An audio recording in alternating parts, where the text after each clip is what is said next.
Welcome back. Your man Diamond K in here. Diamond K in the morning on the all-new radioonfire.com. Thank you for joining me. Thank you for tuning in. Here in the program, we deliver the biggest political and trending news stories of the day with original reporting and, just interviews, commentary about topics throughout the country. Atlanta and Baltimore, where our show emanates from.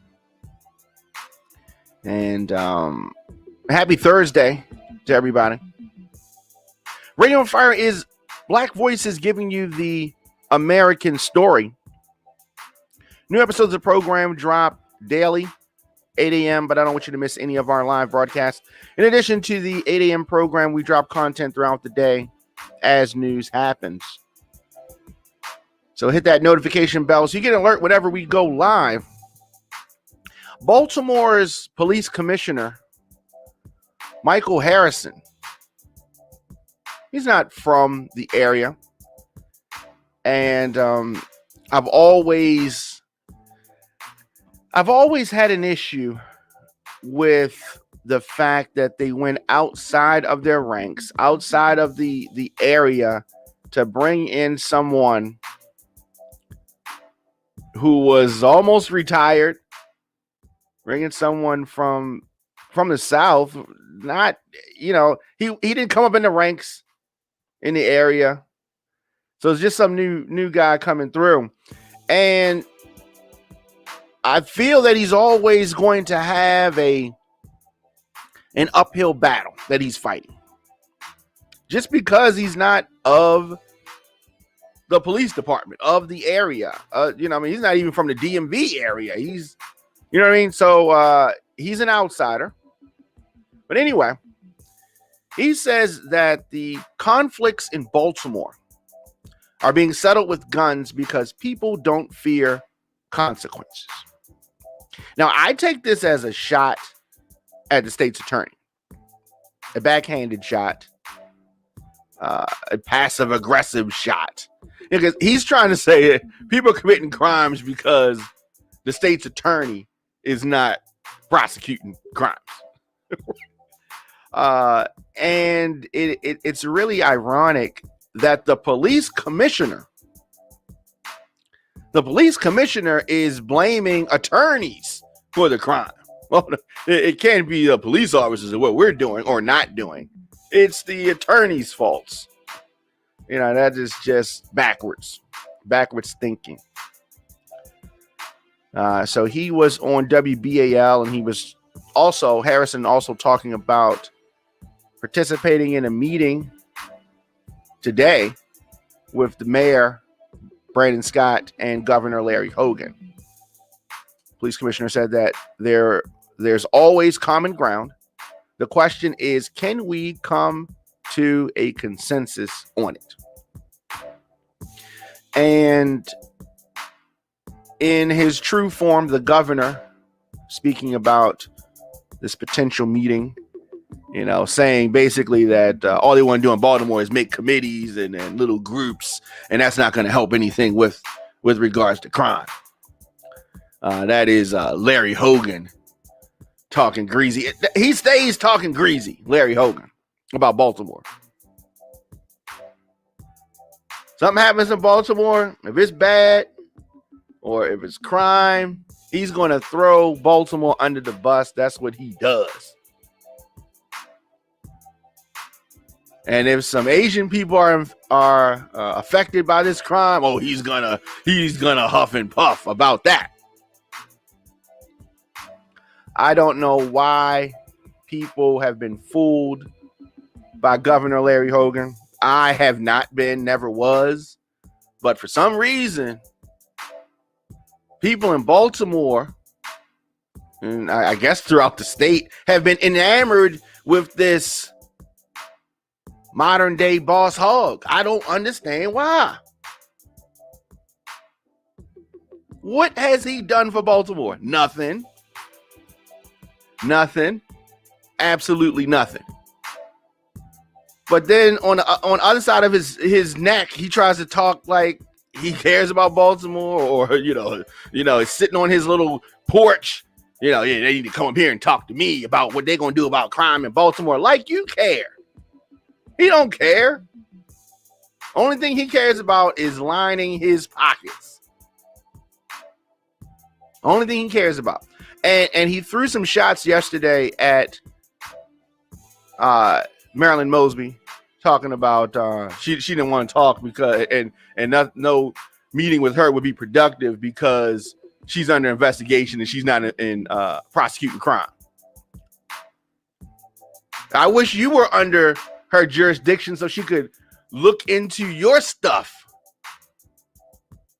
all the retail holdings, all of the properties that he has, all of the things that he's moved around for his real estate holdings to benefit him and his little Hogan, group. You better be lucky you're not under the jurisdiction of Marilyn Mosby. Governor Hogan, I'm talking about, who claims that he cares about Baltimore. Right. Boss Hog. Okay. Now, if Boss Hog is going too far back for some of you, Dukes of Hazzard. Remember Dukes of Hazzard? Right? And there was this fat white guy in a white convertible car. They got to be related. This is the modern day Boss Hog. So anyway, just tuning in, Don McCain in the morning on the all new radioandfire.com. And the show is available anywhere you get your podcast: Apple Podcasts, Google Podcasts, Stitcher, Spotify, iHeartRadio, WRF Radio, and of course, radioonfire.com. So I definitely want you to share the show, and because I'm going to talk about it. You get breaking news, adult conversation, covering topics that are important to Black culture. RadioFire.com, our original radio podcast and TV programs. We're going to be adding a lot of new shows to the lineup. So I am excited about that. Our numbers are better than they've ever been, and that's saying a lot. Here in the program, of course, I'm able to deliver our news, our views, because of our listeners, sponsors, and of course, your donations. So visit radioonfire.com/donate or radioonfire.com/join. And so today is supposed to be this meeting about Baltimore. It's not happening in Baltimore. No, it's not happening in Baltimore because it's not really about Baltimore. It's about the governor posturing up in Annapolis. That's what he does, posturing. He can't move around that much, It's Boss Hog. Can't move around that much. Where's Cletus? Cletus. All right. Maybe you don't know. All right. So, Harrison, the police commissioner, Harrison says that there are always things that a partner, such as the state, can do to help reduce crime in the city. He also spoke on some points to combat future crime in the summer. Oh, I'm anxious to hear this. What does the man who's not from Baltimore, just lived in Baltimore to get this job, doesn't really know what summers are like in Baltimore? What does this gentleman know about combating future crime in Baltimore? So he says each of the 9 districts produce a summer crime plan that zeroes in on problem places and problem people. Oh, I hate this language. When he says problem places and problem people, who is he talking about? What is he talking about? What is he talking about? He's talking about black people? Talking about people in the hood? But What he's talking about? Repeat. How do you know? How do we even know what he's talking about? He's just saying words. He suggested overtime could be used. Overtime for the police officers. So when you give them overtime, of course, they want them to produce. You want them to lock people up, bash some heads, right? Where they don't actually investigate. You know how you see on a TV show? They're investigating the crimes, they got their pads out, they got their pens, and where were you? They're investigating. These police officers don't do that. What is the purpose of overtime? They don't investigate. Police officers don't solve crimes. Informants solve crimes. Police officers don't solve crimes. This is not Beretta or Matlock or Texas Ranger. It's not one of those TV shows where they actually do that. They sit in their car, they play on their phone, they call up girls, they pull you over, rough you up. They don't actually solve crimes, right? Maybe detectives do, I guess. But the guys walking the beat, I don't know how many crimes they really solve. I don't know. Maybe a police officer can tell me otherwise. Talk to Clyde Boatwright about it. I've never asked him, did they solve crimes? Yeah, I need to.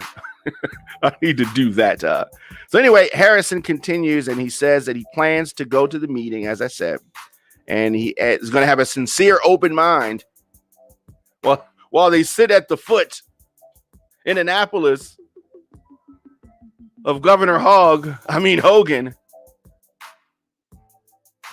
And he suggests that the difficulties police are facing come from these difficulties with regards to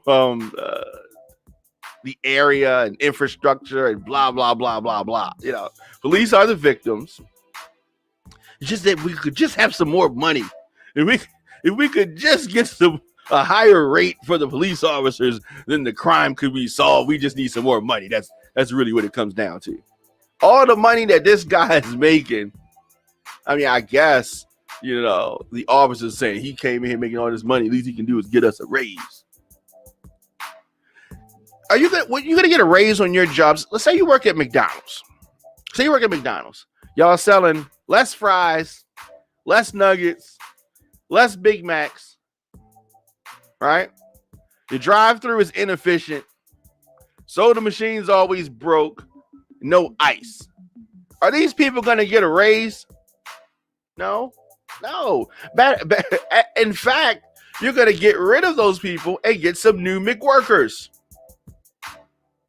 Not give them a raise based on the inefficiency of your McDonald's, but Commissioner Mick Harrison wants to get more money for the officers, even though they haven't produced, even though crime is up, even though all of these things, they're blaming everybody else. It's Marilyn Mosby's fault. We need more money. We need new shoes. Our cars are old. Everything. We needed a helicopter. Like all this stuff. Never is it in the lap of the people who are actually responsible. Never. So, I mean, exactly. Sit in their cars. I see them all the time. Sitting in their cars, on their phone. No, maybe they're off, right? Maybe they're on break. Maybe they're on break, and I just didn't know. I mean, right, I'm not supposed to know, right? They ain't got to tell me what they're doing. The officers I'm talking about. There's been an uptick in crime in Baltimore City.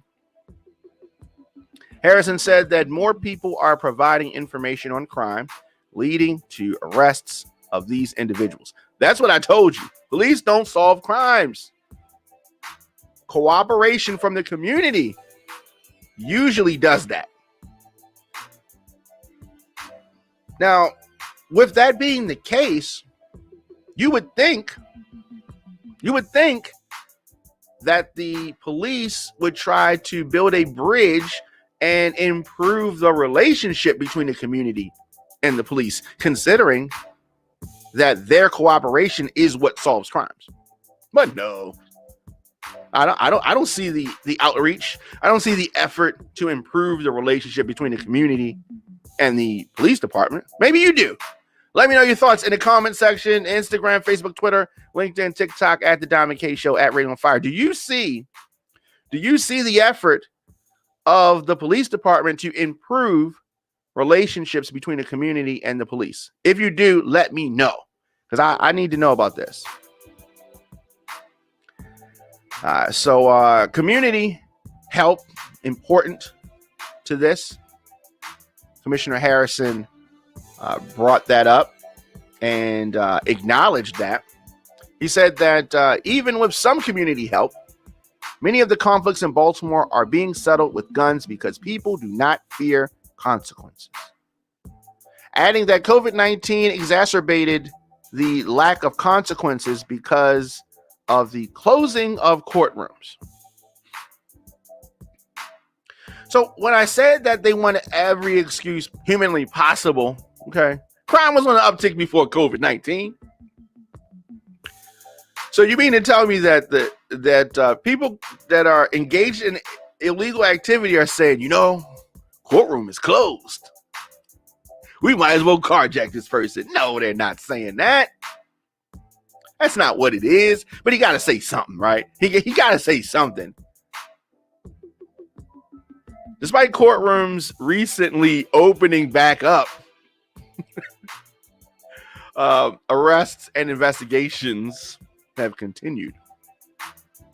Harrison said that police have made 2 arrests in the shooting of 4 people Tuesday afternoon along MLK Boulevard. That's good to know. We made some arrests. I don't think that arrests were ever the problem. I don't. But he also spoke on the murder of Ephraim Gordon, an Israeli man who visited Baltimore for a wedding. We talked about that previously. He visited Baltimore for a wedding, and there was a robbery attempt that turned fatal. So they have a reward. I believe it's $30,000 for information for that case. Sad case, by the way. Just tuning in, Diamond K in the morning on the all-new radioonfire.com. Absolutely, let me know your thoughts in the comment section, and we'll be back.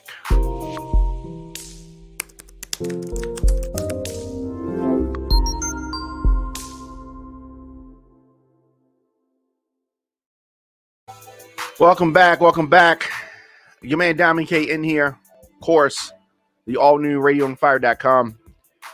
Vaccinations have slowed down, and so many areas are coming up with very unique incentives. Ohio has a $1 million idea. Ohio.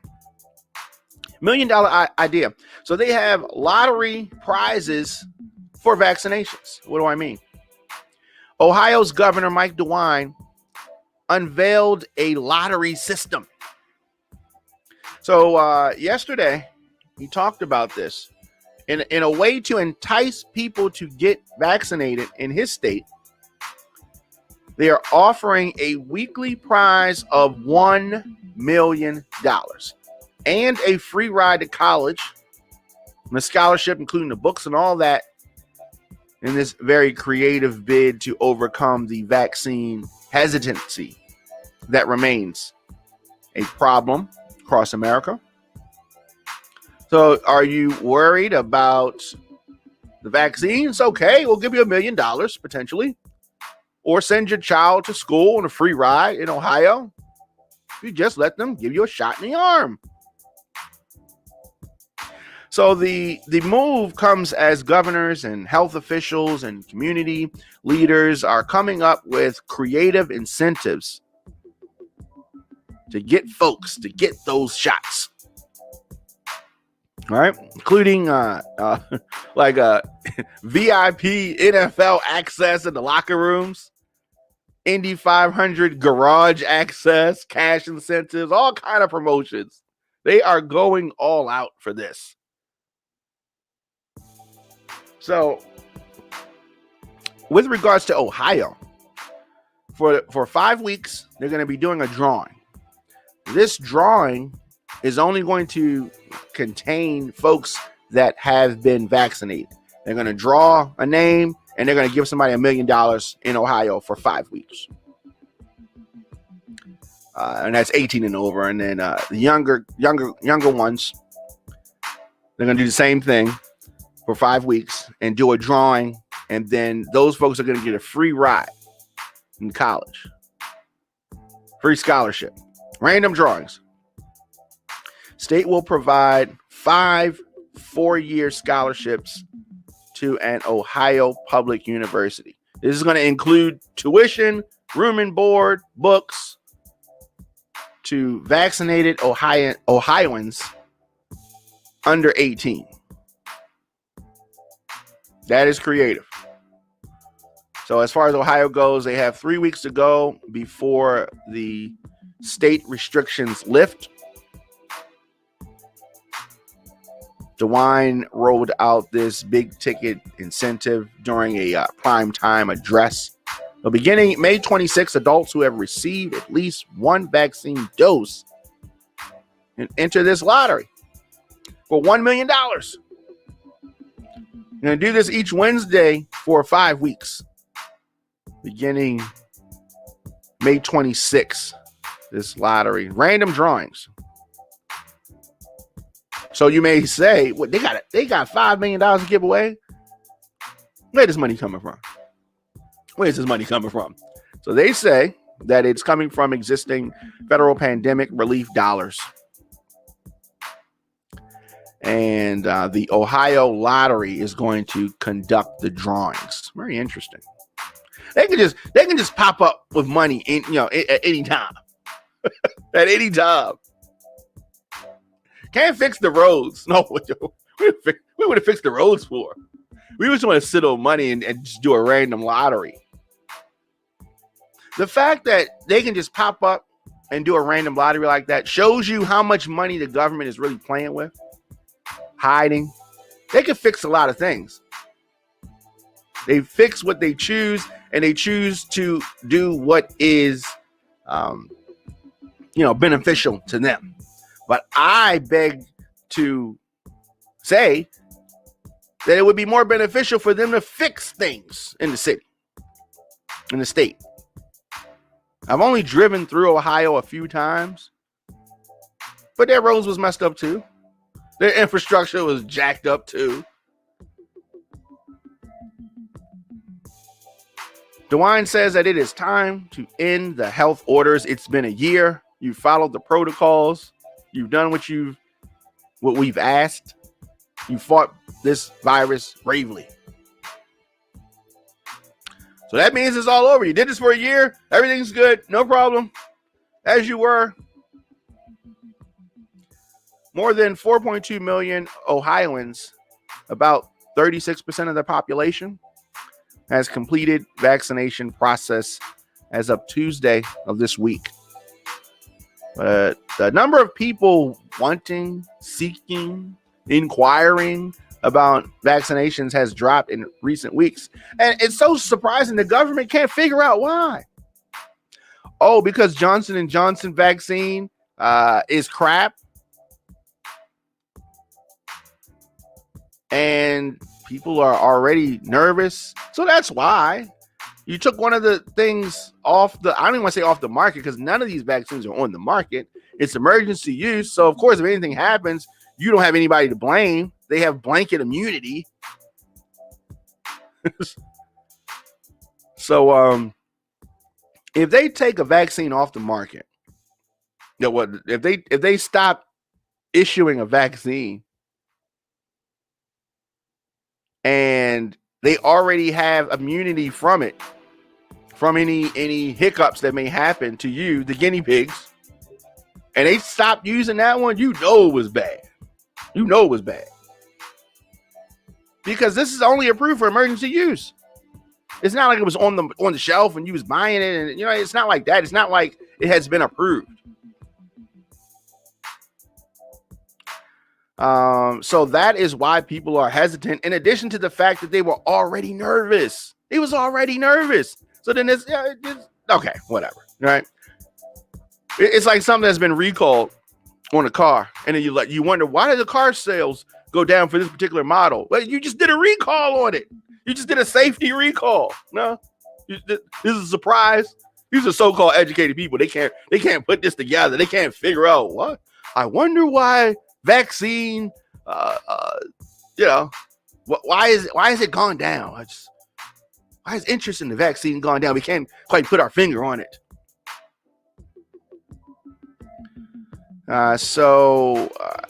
DeWine previously addressed Ohioans about the pandemic, and he's back with this.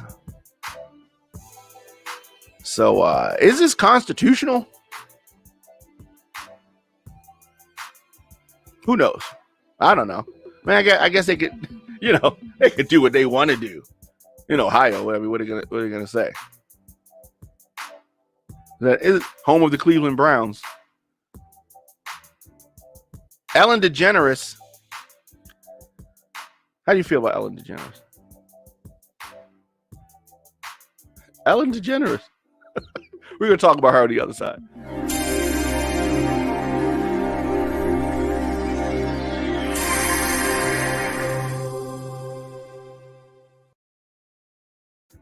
Ellen DeGeneres to end her show after 19 seasons. I saw this coming, but then it didn't happen. And then I said, it's going to happen. You know what I mean? Comedian TV show host Ellen DeGeneres said that she will end her show in 2022 after 19 seasons. The Ellen Show, daily talk show, debuted in 2003. She's collected dozens of Emmys over the years. Popular show. There were some allegations that surfaced last year. And that her show, her image never really recovered from that. DeGeneres said that the allegations of last year about her role in creating a toxic work environment, did not influence her decision to leave. So you're just going to lie to us, Ellen? She's just going to lie to us, but whatever. She's not sure what she will do next. But it will be allegedly toxic.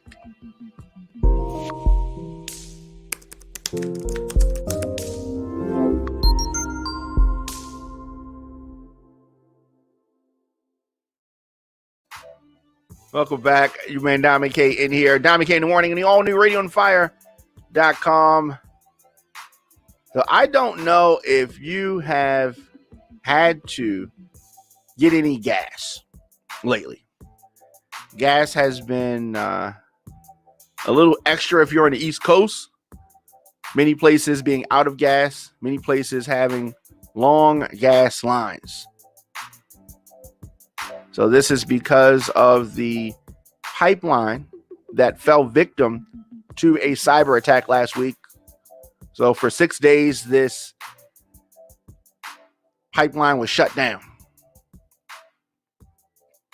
Obviously, there are political and economic risks to these cyber attacks.